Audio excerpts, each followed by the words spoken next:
Yo, good morning and welcome down. It's the What's Hot Weekend show here on Fly FM, today's hottest music. And with me, Ivan, our very special guest today is Mr. Eddie Mazwanshah. He's the Deputy Undersecretary, Environmental Management Division of the Ministry of Environment and Water. Mr. Eddie, thank you so much for joining us this morning. Yeah, hi Ivan. Thank you so much for having me here. Yes, it's a pleasure, of course. Before we talk about our topic today, I want to ask you, Mr. Eddie, what do you do on a day-to-day basis? What is your role at the Ministry of Environment? Thank you. I think the current role that I'm taking now is managing marine plastic pollution. That would be the biggest agenda. And that entails to formulating policy on circular economy and also how to manage plastic better. Right, I see. Okay. Would you say that some of the waste, these issues, marine waste, like you mentioned before, are one of the biggest pollution problem we are facing in modern society today? I would say the biggest, but it contributes to a bigger story. I see. Yeah. So it's just a small part of the entire big problem lah. Exactly. Okay, now speaking of that, of course, today we want to touch on single-use plastic, and it's not just you and me at home or at the cafe or at the restaurant doing something to remove single-use plastic from our lives. The government and the Ministry of Environment and Water are also doing something, and Mr. Eddie is going to explain everything to us. So stay tuned right here to Fly FM. Fly FM, today's hottest music. This is the What's Hot Weekend show, and we are with Mr. Eddy Mazuaansyah. He's Deputy Undersecretary of the Environmental Management Division at the Ministry of Environment and Water. Now, today we're going to talk about single-use plastics. So I want to start with, what exactly are single-use plastics, Mr. Eddy? Yeah, thank you, Ivan. Simply put, I think there are three characteristics, I would say, talking about single-use plastic. One is conventional plastic, and I know we are fully aware that singlet bag, the normal red or pink bag from night market or wet market. And the other one is commonly used for packaging. We always have sandwich for our breakfast, so sandwich wrap is one of it, and also fruit wrap. And the last one is intended for single use. And we know we always drink mineral water. Yes. So that mineral water bottle is one example of intended for single use. And also plastic cutleries. Yeah, I was just about to ask as well. Plastic cutleries and also those plastic cups when we go and buy coffee and stuff like that. Those are all considered single-use plastics as well, right? Yep.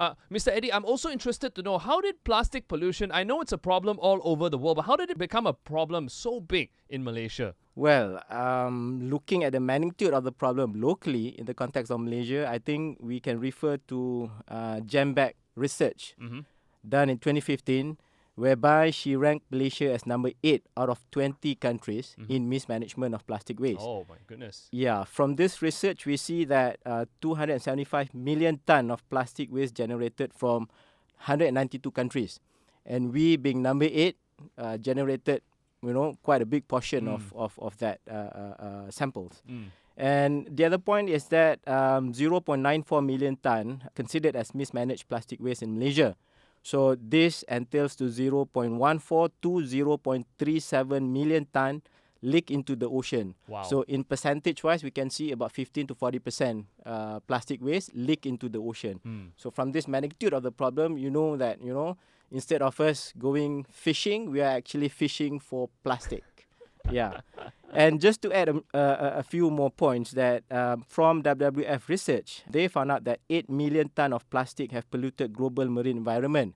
And this has brought a negative impact on nearly 800,000 marine species. And this is also within our shore in Malaysia. The finding of it saying that this is due to poor management of waste disposal. Okay. Of course, we know that there's a lot of waste, but it's the problem that we are mismanaging the waste here. It's not that the waste is too much. We're just not handling it properly lah. Yep. Okay. I'm sure that's why you're here to explain everything to us today, Mr. Eddie. I'm so curious to find out exactly what the Ministry of Environment have planned for this. So we're going to talk about why it's important to properly manage plastic pollution. That's up next. Stay tuned to Fly FM.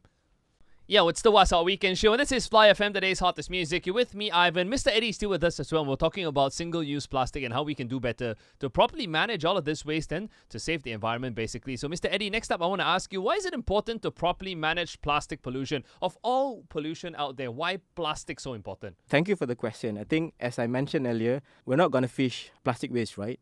So, basically, we are here to mitigate the impact caused by plastic pollution. And you can segregate the impacts from three perspectives. One, from the environmental perspective, that plastic takes a lot longer to decompose. Right. And from the scientific data, we found that 20 to 500 years, plastic will decompose. Right. And along the process, it will break up into small little pieces called microplastic. And this microplastic is the baddest of all. And it will enter the food chain and affect human life. Yes, I've heard about this microplastic before. It's the one that the fish in the ocean, they eat this microplastic, and then when we catch the fish and we eat it, we end up eating the microplastic. That's the one, right? Right, okay. And one of the data found that you are eating actually one whole credit card in a week. What? Yeah, as an analogy. Every single one of us.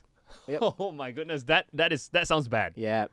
And from the other perspective, health and social impact, we can see a lot of blocked drainage from plastic and also plastic bottle. And this contributes to breeding grounds for mosquitoes. And hence, it will increase transmission of vector-borne diseases like dengue. And last one, from the economic perspective, if we can see a lot of rubbish or plastic waste being dumped on the ocean, it will be a losses to tourism and fishing industry. Yes. And from the research that we have done, we found that beach and ocean cleanup in Europe alone cost them about 630 million pounds per year. Wow. So, to clean up and to mitigate that will cost a lot of money. Right. So, I mean, from that perspective, instead of cleaning up the problem, how about you prevent the problem? Prevention better than cure, right? Exactly. Wow. I mean, it seems so simple. Like, plastic seems like just one aspect of waste, one aspect of pollution, but it actually leads to so many other problems, from health to tourism to everything, right? Yeah. Wow. I mean, that is really, really, honestly, sounds a little bit scary to me, but don't worry. The Ministry of Environment and Water have some plans for that as well. In fact, that's what we're going to talk about next. The government and private organizations are coming together to tackle this problem, along with you at home. So stay tuned right here to Fly FM. Yo, happy weekend, and thanks for hanging out on Fly FM, today's hottest music. This is the What's Hot Weekend Show. We have Mr. Eddie in with us right now. He is from the Ministry of Environment and Water. We're talking about single-use plastic today. Now, we've already talked about how plastic is a problem. Now, I want to talk about how the government, private organizations, and the public, that's me and you listening out there, what can we do and what have we done so far to tackle this problem? I'll start by giving what the government has done so far. I mean, from the perspective of our ministry, we have done three major things. One is Single-Use Plastic Roadmap 2018-2020, where the actual objective is to kickstart the whole process, by doing advocacy campaign and so on and so forth. And the other one is, in continuity of the Single-Use Roadmap, we are embarking on a circular economy roadmap. This is where you can see we transform the traditional linear economy for plastic into a more sustainable economy of plastic. I see. So from linear economy, we see plastic being produced at manufacturer level or producer, and it will go down to disposal. Right, okay. So it reaches the end and then it's into trash. Right. But you make it circular so it comes back one foot. Exactly. Wow, okay, that makes sense. Just before it is going to landfill, we, the normal consumer, will do segregation at source so that recycling industry can pick it up and it will be a more valuable recycling industry. Okay. So from there, you have a more sustainable input material for another plastic bottle to be produced in later stage. Interesting. That is from the government side. And if you can see, private or business entity are playing important roles in the context of circular economy. This is where EPR is Extended Producer Responsibility. Okay. This EPR concept is a new concept, but it has been done or widely implemented in developed nation. And we would like to have our own national EPR. This is where producer or manufacturer extend their responsibility throughout the value chain of plastic. Not only looking at how to produce a more sustainable plastic, but they also need to think or to prepare themselves to manage the waste coming out from the innovation being implemented at the production stage. Right, okay. After that, we can see also NGO playing some important roles. And here or at CASA, we have active engagement with a lot of NGOs. And for example, WWF, they are very active in talking about EPR through webinar, workshops, and dedicated discussion with respective stakeholders. We have also Reef Check with us, and through their Cintai Tioman and Cintai Mantanani initiative, we can see 3R initiative is being adapted by local villagers. All right. And from there, they also do a lot of beach cleanup and also upcycling activities. On top of that, we can see a foundation like Suchi Foundation. They are very active in collecting recyclable plastic. And they engage with us on how they can move forward with regards to recycling industry. Right, okay. We have also Trash Hero with us. They are very active in public plastic waste audit and also EcoBreak. I would like to share a bit more on EcoBreak, whereby you collect all the single-use plastic, you pack it in a mineral water bottle to make it hard and solid, so that you can use for bench and chairs and whatever not. Okay. So that is EcoBreak. And the other one is BGBG initiative. Their focus is more on upcycling. So they take all the rubbish or plastic rubbish, they upcycle the plastic into handbags or tote bags or any reusable bags. So these are all NGOs? Yep. And public as well, they can play a significant role with regards to managing plastic. For example, they can do segregation at source. So whenever we buy plastic bottles, for example, we should separate the label, the cap, into separate containers, so that the transparent bottle is the one that we're going to do high value recycle. Right, okay, but the cap is not? Nope. I see. Okay, Nope. I never knew this actually. I always throw the whole bottle in, but actually you want to separate the cap Exactly. and the bottle. Yeah. The cap is not so valuable with respect to recycling industry, but the transparent bottle is the most valuable. Right. Yeah. Okay, So we need to segregate at source. Okay. Then from there we have one of my colleagues or one of my trips to Tioman. We found out that Blue Bubble Scuba asked all the restaurant owners in Teket Tioman not to provide straw for their divers. So this is part from the society, from us. We can take a small little baby step to ensure that, or to reduce usage of plastic. Right. Okay. Yeah, I mean, there are a lot of people. I mean, I am one of them as well. I have a metal straw at home. It seems like a very small thing, and you feel like it might not be a huge impact to the environment, but you actually can, from one person to the next influence each other. And if a million people do it, that's 1 million less plastic straw in the ocean, and that's a huge impact, right? Yeah, the whole issue boils down to human behavior. If we can manage our own behavior with regards to plastic usage, I believe we can see a lot more sustainable environment in the next future. Right. You know? Okay. I mean, after all, single-use plastics, one of the scariest part about it is that it affects the ocean. The ocean is the most vulnerable place. So as my knowledge says anyway. But we'll find out more from Mr. Eddie, and that's next here on Fly FM. Yo, welcome back to the What's Up Weekend Show, and this is Fly FM, today's hottest music. We are talking single-use plastics, pollutions, and all that. And our special guest today, we've got Mr. Eddy Mazuaansyah. He's the Deputy Undersecretary, Environmental Management Division at the Ministry of Environment and Water. So we want to ask right now, single-use plastics, as far as I know, what my knowledge tells me is that the most vulnerable place is the ocean. Is this true, and what exactly are the actions being taken by the government to tackle this problem, Mr. Eddy? At the end of the value chain, we can see there's leakage. So the leakage will leak to ocean environment. And this is where one of the agenda by the ministry is to come up with a national marine litter roadmap. And this roadmap is specifically or dedicatedly to look into how we can manage marine litter. This is how we should nudge the user of marine environment to really appreciate and not to litter anymore. Okay, that is in a nutshell. But if I were to make more example, all of us, I believe that we have watched Happy Feet, right? Right, the penguin. And, yeah. And one of the character is Lovelace. And you see Lovelace was stuck by the, six-pack can carrier, right? So that is one part of the nudge approach done by the filmmaker. And the other one is turtle. You can see, or we know for the fact that turtle straw stuck in their nose and normal plastic shopping bag stuck in their stomach. And fish as well, microplastic, where, they eat little pieces of plastic, which is called microplastic, and we fish the fish, then it ends up in our stomach. So these are all the issues that we're trying to address within the context of Marine Litter Roadmap.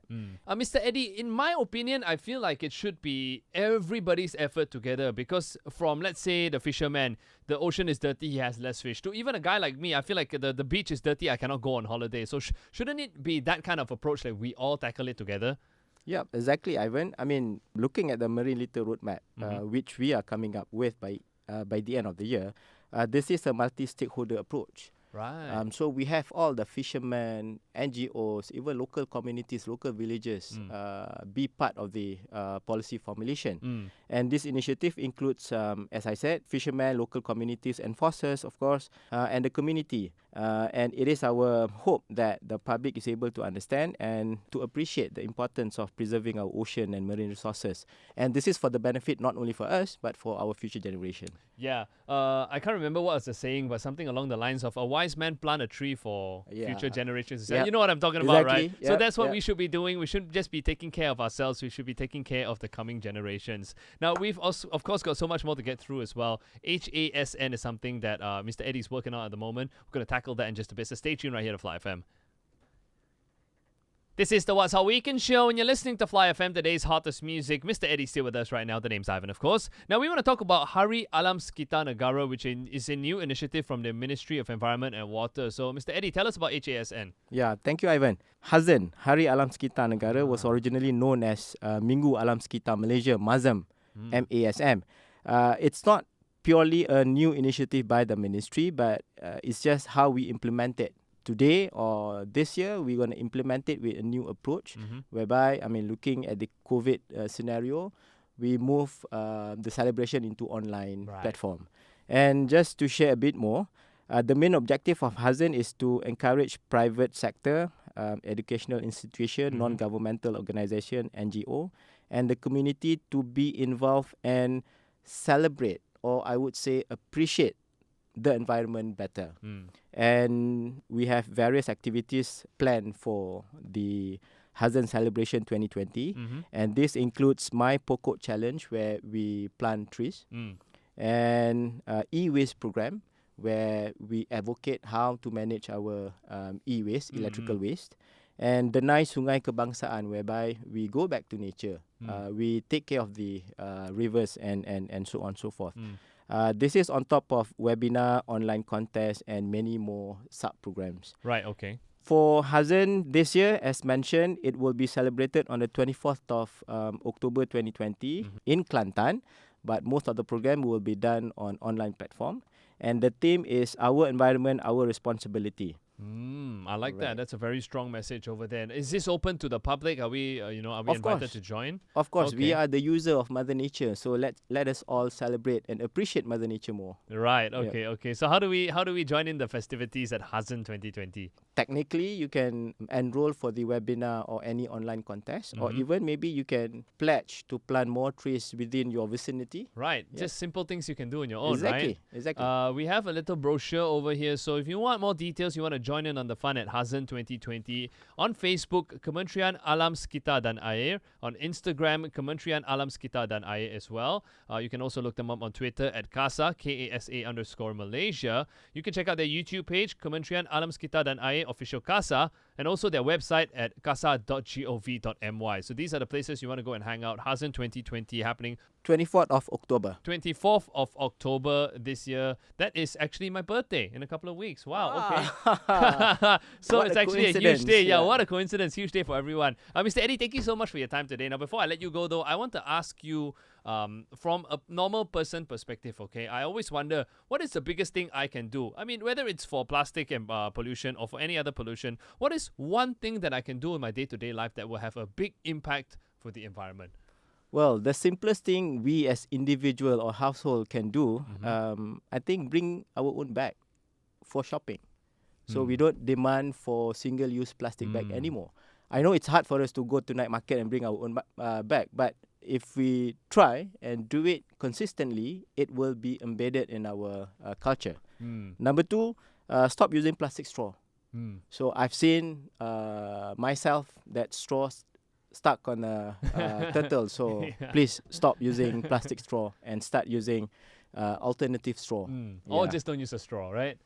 Yeah, I mean, it's really, really simple. I think it's all about habits. We have all these habits. Sometimes we don't even know why we do it. When we were kids, our parents, they teach us how to do it. We see people doing it outside and we do it as well. We just copy. So it's all about the habits. If we can get into the habit of bringing your own bags and not using plastic straws, these are simple things. And I'm sure we can all have a huge impact on the environment. Thank you again, Mr. Eddie, for your time today. Best of luck for Hazan 2020. And hopefully we get to speak again soon. Yeah, thank you, Ivan. Nice to meet you. Nice to meet you too, sir. Right.